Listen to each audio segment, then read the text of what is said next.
You come into this business model and you think it's not possible to make more than $50,000 per year, $100,000 per year. You have no chance of hitting $1 million per year. Some people say problems, other people say puzzles. When you look at what a puzzle is, you solve puzzles. Problems create issues. Like just that little mindset shift of calling something a problem versus a puzzle is huge. The business is the problem. The mail is the problem. The whatever is the problem. And they're just excuses. They're just external excuses and not putting it on yourself. And it gives you a way out almost of this business. Hey everybody, welcome back to the Real Estate Investing Podcast. I'm your host, Ron Apke. Today in this episode, I am going to be talking about the mindset of being a $1 million per year land flipper. And this is something a lot of people come into this business and want to make $1 million per year in this business. But most people start with I want to make $50,000. I hear it all the time. And the biggest thing to making more money is having the mindset to make more money. So that is number one on this list that we're talking about. You need to think it's possible. If you come into this business model and you think it's not possible to make more than $50,000 per year, $100,000 per year, you have no chance of hitting $1 million per year.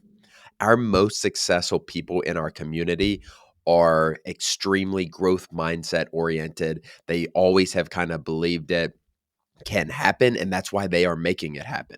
They're doing big deals. They're making big money on deals. They're partnering with very big money partners, and they are being creative in the way they're making money. So that is number one thing. You need to think it's possible when you're coming in. So if you're thinking about getting in this business model, set your goals. Whatever it is, it can be $1 million, it can be $5 million. Set your goals, and then you're going to line your steps on how to get there. And that's what we kind of help you with is, okay, your goal is $1 million per year.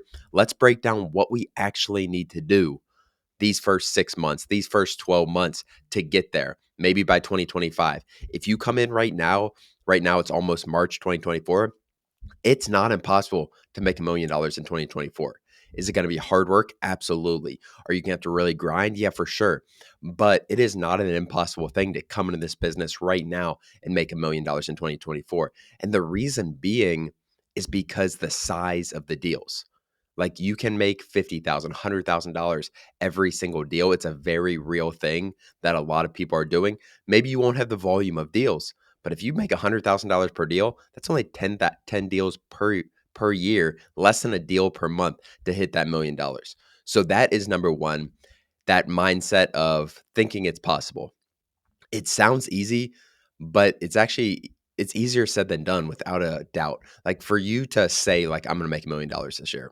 I'm going to do $1 million next year in 2025 in land flipping is one thing. For you actually believing and understanding how to do it is a whole nother thing. And you feel it in the conversations I have with land investors. You feel it in the people who are saying it, I want to do this versus really believing it. Believing I'm not just saying this, I'm going to do this next year. I'm going to do this year, whatever the situation is. Number two, and I heard Dan Martell talking about this. He is the author of Buy Back Your Time. And I heard him talking about this a few weeks ago. He said, some people say problems, other people say puzzles. He prefers puzzles and being a puzzle solver.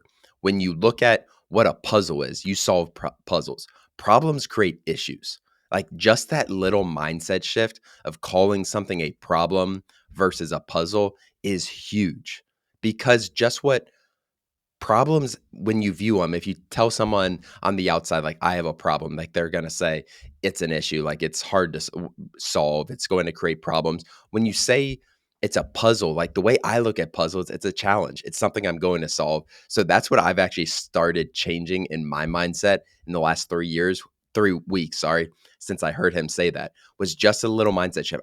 Even with my son and I were building our home gym last night, and he was talking about problems we had with building it, this is gonna be hard. And I just said, no, buddy. It's a puzzle. We're gonna solve it. It's a puzzle. We need to figure it out. So I've just started that in the last 3 weeks. I say it constantly. I correct people when they say problem and just kind of have that conversation with them. And it's really helped me in my mindset because a problem just is looked at so much like it is an issue. I've never looked at I love puzzles. I've never looked at a puzzle like it's an issue. Like a puzzle is something, it's going to be a challenge to solve, maybe. Puzzles definitely can be challenging to solve, but if you start calling your problems puzzles, just you're going to be more successful in solving them without a doubt. And the mindset shift, the slight mindset shift is very valuable there. So number 3, we talked about number 1, thinking it's possible for sure. Like that is for sure what you need to do. You need to think it's possible if you're going to make $1 million per year. Number 2, puzzles versus problems. If you want to change that in your verbiage, change it. If not, you'll be fine. Number 3 is fighting through tough times. Like there are tough times in this business. You're going to have dry spells of acquisitions. You're going to maybe have properties that are harder to sell. You're going to have properties that you buy and then find out something is wrong with them on the back end. And maybe you need to break even on the property. Maybe you need to take a slight loss. I don't know, but it happens. Like fighting through tough times. And the number one thing that is difficult with newer people or even more experienced people, the tough times a lot of times are lulls in acquisition. Or I sent 5,000 mailers, I got no deals. I sent 7,000 mailers, I got no deals. And fighting through those times is so important. And that's a lot of people who struggle in this business send 4,000 mailers, maybe don't get a deal. Then it's like, okay, what's the reason? What's the excuse for this? Okay, and then they always look externally at the reason why they didn't get a deal, opposed to looking internally like, okay, I could have been better on the phones. I didn't work all my leads consistently. That is a very key thing without a doubt. So when you have tough times in this business, any business, it doesn't really have to do with land investing, land flipping. But when you have tough times in a business, like getting out of those tough times, solving those problems, solving those puzzles, when you are in tough time, like, okay, my mail didn't work this past month. What can I do this month to solve that puzzle? Can I be more aggressive on the phones? Can I be more aggressive with my mail offers? Can I choose a different type of county? What is going to solve that? And if you can, instead of the excuse making mindset, like, okay, this business is too saturated. This business isn't meant for me. This business is too hard. Mail is too expensive. I'm not getting enough leads. All these other things. And they're just excuses. They're just external excuses and not putting it on yourself. Like the business is the problem. The mail is the problem. The whatever is the problem. Like it just stacks up and it gives you a way out almost of this business. And that's what I see quite a bit of with mail laws in particular, sending 3, 4, or 5,000 mailers without a deal. It happens.